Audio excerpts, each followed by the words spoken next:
Hey guys, I'm going to talk today about the right arm and about how the body is supported that motion and what you can do to get better. So I'm going to kind of get into it a little bit about what the right arm's function is.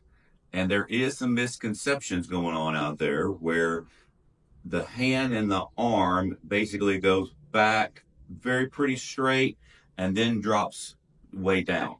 Okay. The golf swing is a tilted circle or some form of, and this little bone right here called scaphoid has to wind up. And when it winds up the forearm. The forearm then winds up your upper arm. Now from here, when you get up here to the top, if I try to bring my arm to here, you see that I can't. Now, this is the real critical part of this. This is the correct position of your right hand and arm to feel like you throw a ball. Well, I can't get my arm to stay in this place without my left shoulder here going down to reach into it. Okay? So this is a real critical thing to see, and this is something that you can practice. Now, things often do go wrong with this. What I'll see is people just move their hand and arm to here.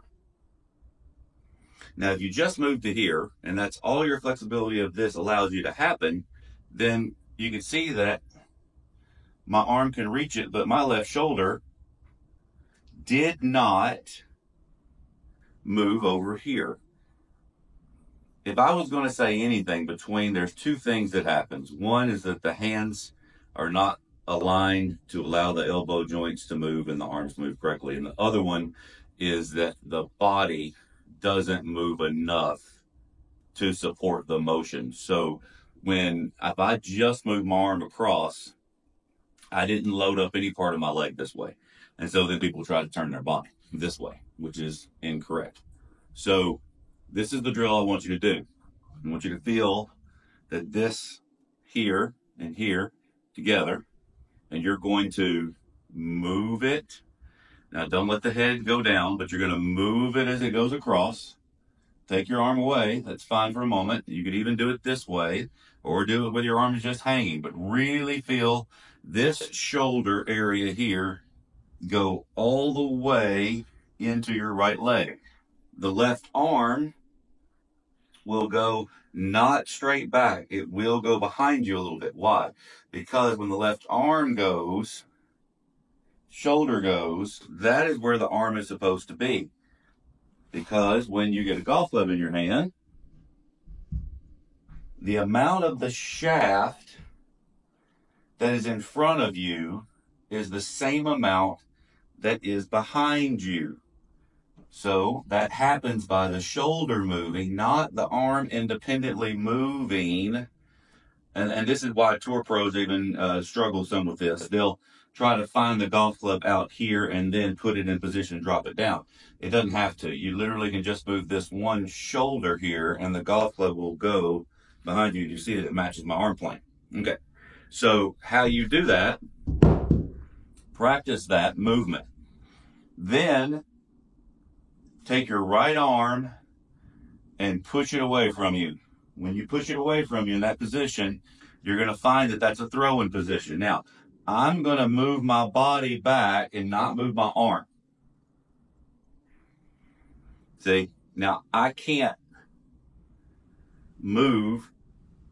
make this hand get there without this shoulder moving.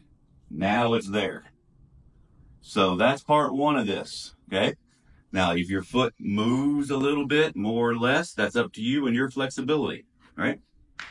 Take a weighted ball.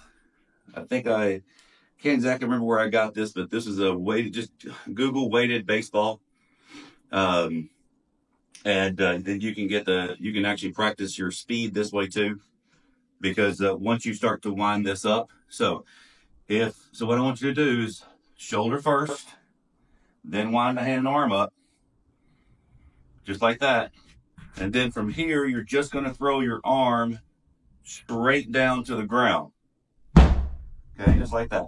And when you do that, you can then create speed, and you can get a heavier ball. The heavier the ball, the faster and stronger the drum has to be. But this has to be in support. Okay, so I cannot stress this enough, because if your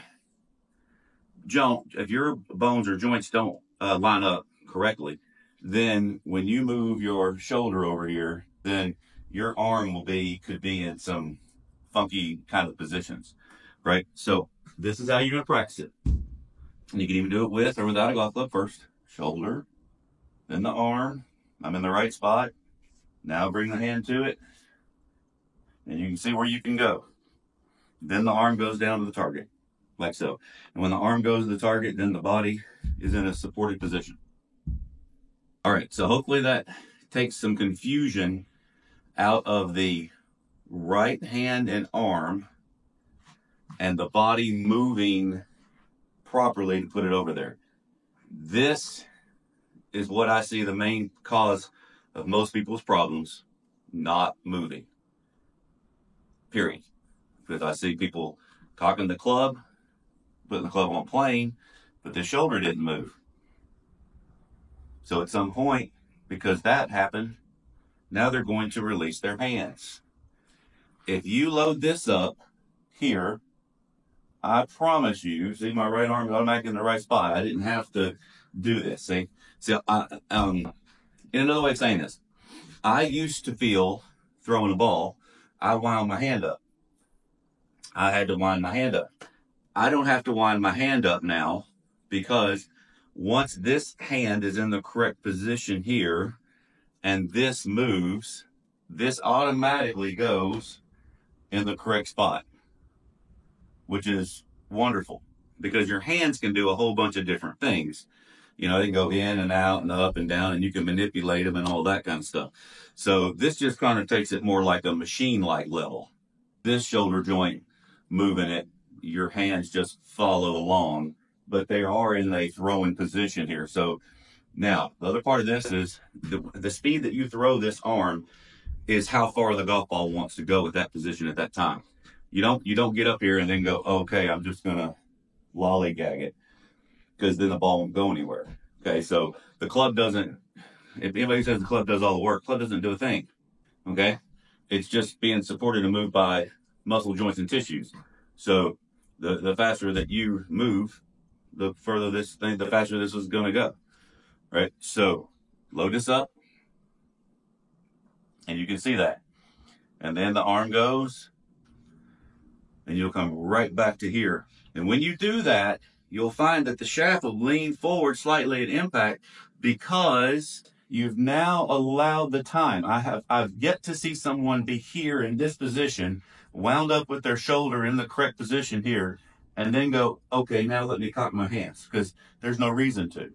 Or from here, okay, now I can throw my hands and arms, but my weight will shift left like it's supposed to, with the pressure on the right foot, like it's supposed to. Because when you actually move your arm, the left pelvis goes a little left, but the pressure goes into the right foot. You don't actually like shift all your weight left. So there's ground pressure over here. So when you do that, you've got everything going for you to create maximum speed. And then from here, the hand does that. Now, I want you to feel that if I do this and my hand's pretty stiff, I want that. I want my hands to do this. Okay, that's how these move very quickly this way. And I think people really freak out a little bit when they do this. They're really just pushing the club through impact, and you're losing a lot of speed. So what I'm doing is I'm trying to load the system with that shoulder, and then I'm releasing it with my right hand and arm to go down the line and let the club release. All right, man, I hope that helps you guys to get better at this. I've helped a lot of people on my Zoom one-on-one lessons, and of course my website with swing analysis memberships. It's been wonderful. Thank you for all the support. I'm blessed. Leave comments, because that allows me to say, hey, what's next? What's going on? My next live will be Tuesday at 4:30 Central Time. So try to put that on your calendar, and I'll have a little thumbnail for that one probably about 30 minutes or so before I go live on Tuesday. So, all right, hope everyone has a great day.